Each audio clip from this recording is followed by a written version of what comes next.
retrouve aujourd'hui pour une nouvelle chronique. De quoi allons-nous parler? Zodiac Love. C'est un boys love des éditions Taifu Comics. Il est terminé en 3 tomes et est sorti au Japon en 2017 et pour la France en 2019.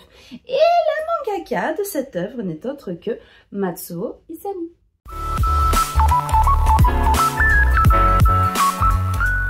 Pour commencer ce résumé, il va peut-être falloir que je vous donne un petit contexte. Donc, je vais essayer de vous la faire courte, mais on va faire un petit peu de culture générale.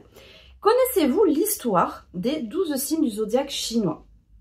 En gros, qu'est-ce qui s'est passé? L'empereur de Jade, donc accessoirement le chef des dieux, a voulu créer son armée rapprochée, si vous voulez. Et en profiter pour créer les signes du zodiaque, qui à la base devaient être 10. Puis finalement, sont devenus 12. Pour savoir quels animaux feraient partie du coup du zodiaque et dans quel ordre, il a décidé d'organiser une course. Et donc du coup, les premiers arrivants feraient partie de sa garde rapprochée, mais surtout détermineraient l'ordre du zodiaque. Vous allez me dire, pourquoi tu nous racontes ça? Laissez-moi reprendre mon récit. Le truc, c'est qu'en fait, d'après la légende, il y a l'absence du chat dans ce zodiaque. Et tout le monde se demande pourquoi. Et là, il y a une petite référence un peu, vous avez la même chose en fruit de basket. Il y a eu un petit problème entre le chat et le rat. En effet, quand la course a été annoncée, mais le chat était un petit peu feignant, somnolent. Du coup, il a demandé au rat de le prévenir quand la course allait débuter. Le rat, voulant à tout prix gagner, n'a pas prévenu le chat, n'a pas jugé bon de le prévenir. Et du coup, il s'est passé, le rat, par stratégie et tout ce que vous voulez, a fini premier. Mais le chat, lui, malheureusement, est arrivé 13e. Et donc, du coup, ne fait pas partie des 12 signes du zodiaque. De cette histoire s'en vient une haine profonde entre le chat et le rat. Du coup, maintenant qu'on a fini ce petit contexte historique, je vais pouvoir commencer réellement le résumé. Kotaro est un jeune homme et accessoirement prêtre d'un temple et il est possédé par l'esprit du chat. Mais voilà, il y a eu un coup de tonnerre et la foudre en fait a déclenché un incendie dans leur temple et donc le temple est inexploitable.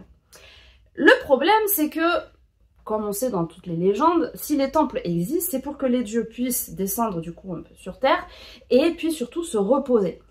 Sauf que si le temple est détruit, Kotaro voit bien que son ami, le dieu chat, et donc du coup Soma, ne peut pas se reposer. Donc Kotaro en fait est obligé de se décider à aller dans le temple des 12 pour que Soma puisse se reposer. Parce que s'il ne se repose pas, s'il n'a pas de lieu en fait où il peut être prié, etc., son esprit est voué à disparaître et Kotaro est prêt à tout pour éviter ça.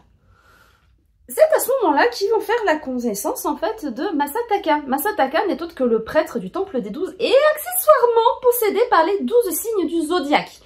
Et là, c'est le drame, parce que Soma, du coup, entretient cette haine envers les rats et envers les 12 signes du zodiaque qui n'ont pas jugé bon de le prévenir, enfin même de prévenir le chat, parce qu'en fait, si vous voulez, c'est une haine ancestrale, bien entendu que ce n'est pas le même représentant à chaque fois et qu'à chaque génération, ça change. Mais du coup, la légende voudrait que si les rats et les chats ne peuvent pas s'encadrer, c'est à cause de ça.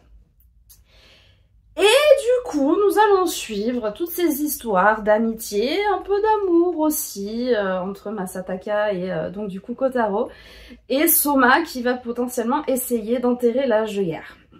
Ce n'est pas dit, surtout qu'en fait c'est une histoire qui est rythmée sur les 12 signes du zodiaque, puisque en fait on va suivre tout simplement les possessions de Masataka, donc on va être sur une année entière finalement.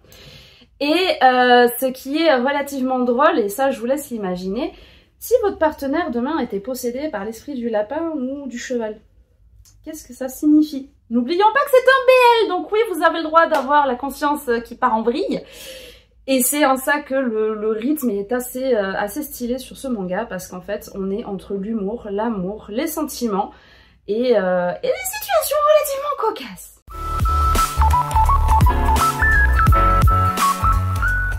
On va poursuivre avec mon avis. Comme je pense que vous l'avez compris à la fin du résumé, j'adore ce manga et clairement j'ai juste mais surkiffé le relire parce que j'aime l'humour, j'aime tout ce qu'il a dedans. En fait, en gros, vraiment, j'aime comment il est construit.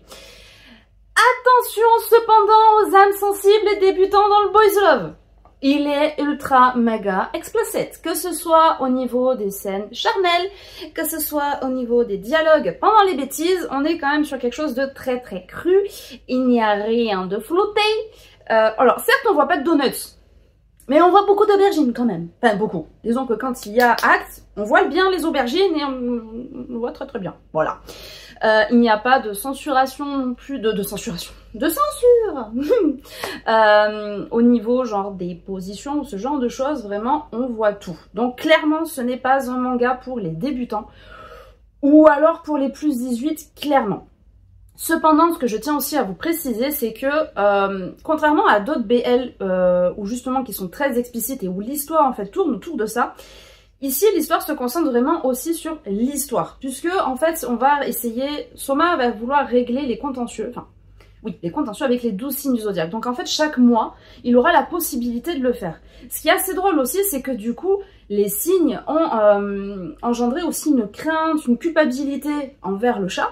Et donc du coup, ce qu'il y a, c'est que comme Masataka est tous les mois possédé par un signe différent, mais en fait, il adopte toutes ses caractéristiques. Alors bien entendu, il y a les caractéristiques de l'animal, hein, on refait la référence au lapin et au cheval, mais il y a aussi en fait les peurs, genre quand il a été possédé par le rat est terrifié par le chat, parce qu'il a peur de se faire bouffer, et aussi parce qu'il culpabilise.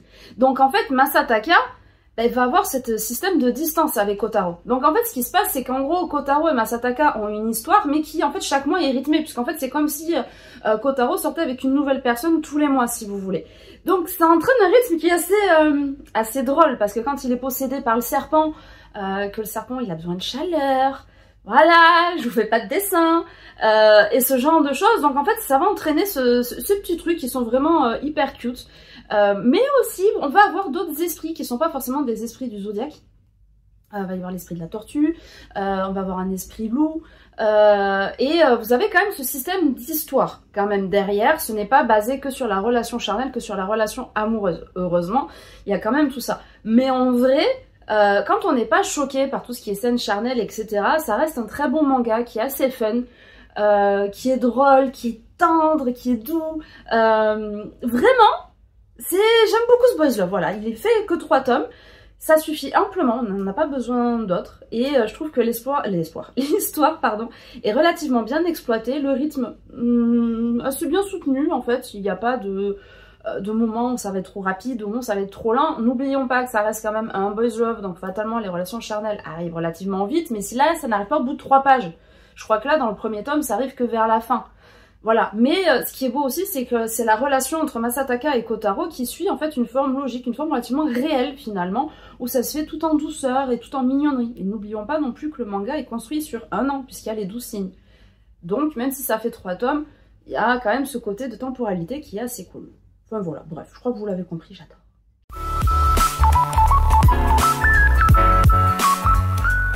À présent, on va passer à la qualité graphique. Je surkiffe. Déjà, vous allez le voir, les couvertures vous annoncent littéralement la couleur. Vraiment, autant comme je vous avais dit la semaine précédente, je trouve que des fois il y a des couvertures qui ne rendent pas hommage à l'œuvre. Là, pour le coup, vraiment, ce que vous avez en couverture, c'est la qualité que vous allez avoir à l'intérieur. Les personnages sont d'une beauté, mais c'est juste oufissime, vraiment. Surtout que les animaux du zodiaque sont beaucoup trop cute, mais vraiment, c'est une cutiness. J'invente des mots, mais c'est pas grave, mais c'est trop chou, parce qu'en plus, ce qui est assez drôle aussi, c'est que chacun des signes a une forme humaine, et cette forme est, déjà c'est que des effets, il n'y a que des beaux gosses partout, donc c'est trop beau, voilà. Moi quand je vois des beaux jeunes hommes avec des cheveux clairs, longs, courts, peu importe, tant qu'ils ont les cheveux clairs, moi voilà, bref, c'est mon petit péché mignon, c'est mon petit talon d'Achille, et là, autant vous dire que j'étais servie. Je vous en dirai pas plus et je vous montrerai peut-être pas l'image, je verrai au montage, mais sachez que le dragon est d'une beauté à couper le souffle, voilà, c'est tout ce que je dirais. Et voilà, et j'avoue que j'adore la forme animale du petit mouton, il est trop mignon, c'est trop chou, il est tout fluffy, on a envie de lui faire des câlins. Bref, j'arrête de gagatiser. À côté de ça, les détails apportés du coup aux personnages humanoïdes, parce que les animaux, vous allez le voir parce que je vais faire défiler, c'est très beau aussi, mais les personnes humaines sont magnifiques aussi, que ce soit au niveau des cheveux. Je fais une fixette sur ça, mais parce qu'en fait c'est le genre de détail que j'apprécie, j'aime quand c'est fin, pas quand c'est grossier, voilà. les visages sont relativement fins. Lors des scènes charnelles, les corps, ça je vous le montrerai pas, mais ils sont quand même très bien dessinés avec beaucoup de justesse et c'est très très beau. Ensuite, ce que vous avez aussi, c'est les détails au niveau des vêtements, que ce soit les hakama, que ce soit les tenues traditionnelles japonaises, que ce soit du coup les tenues peut-être plus occidentales, enfin les tenues normales en fait si vous voulez, le genre de détail apporté est juste magnifique. Et on ajoute à ça des décors sublimes. Et ça, sur les Boys Love, tous ne le font pas forcément, puisque encore une fois, comme je vous l'ai déjà dit, c'est les codes du shoujo. C'est-à-dire qu'on peut transparaître les sentiments. Là aussi, vous avez des cases blanches. Cependant, les décors, ce n'est pas genre juste des choses posées pour pouvoir ajouter un décor. Non, vraiment, les décors sont très bien travaillés, sont très très beaux, toujours avec beaucoup de justesse et beaucoup de finesse. Vraiment, dans ce manga, que ce soit l'histoire, que ce soit les dessins, j'aime tout. Voilà. Je serai peut-être pas objective, je vous laisse en juger par vous-même avec les petites insertions que je vous fais dans la vidéo, mais en vrai, je trouve vraiment très très beau.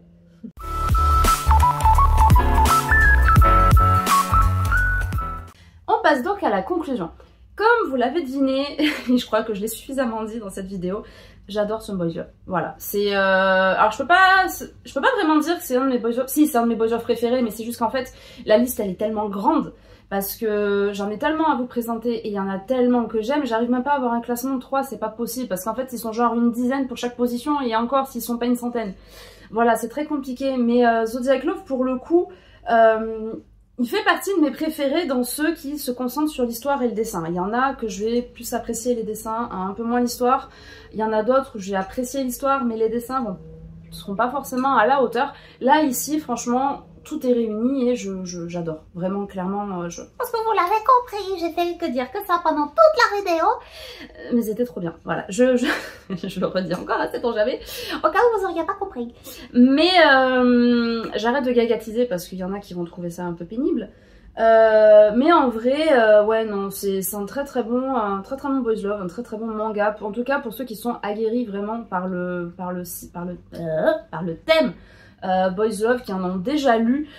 Pour ceux qui veulent commencer, c'est vraiment pas adapté aux plus jeunes, clairement pas, vraiment. Ça, à 14 ans, après vous faites ce que vous voulez, hein, c'est vous, en tant que parent ou autre, avec votre culpabilité, mais c'est pas adapté. Voilà, pour moi, clairement, c'est un plus 18 et 16 si vous voulez, mais pas en dessous, quoi, vraiment, non, il est beaucoup trop détaillé pour ça. Enfin, bref. Cette chronique est à présent terminée, j'espère qu'elle vous a plu. N'hésitez pas à me laisser un like, un commentaire, même à m'écrire du coup sur Insta pour qu'on en discute. Je vous souhaite aussi un très beau réveillon, un très beau week-end, une très très belle année également. Je vous ferai certainement un petit post sur Insta pour la nouvelle année. N'hésitez pas à aller faire un petit tour, encore une fois, je vous mets le petit lien ici et vous l'avez en barre d'infos. Et je pense qu'on est bon pour cette dernière vidéo de l'année. Et du coup, on se dit à l'année prochaine avec plein de projets encore que je compte poursuivre ou mettre en place, etc. Et du coup, voilà. Allez, je vous fais des bisous et passez de joyeuses fêtes.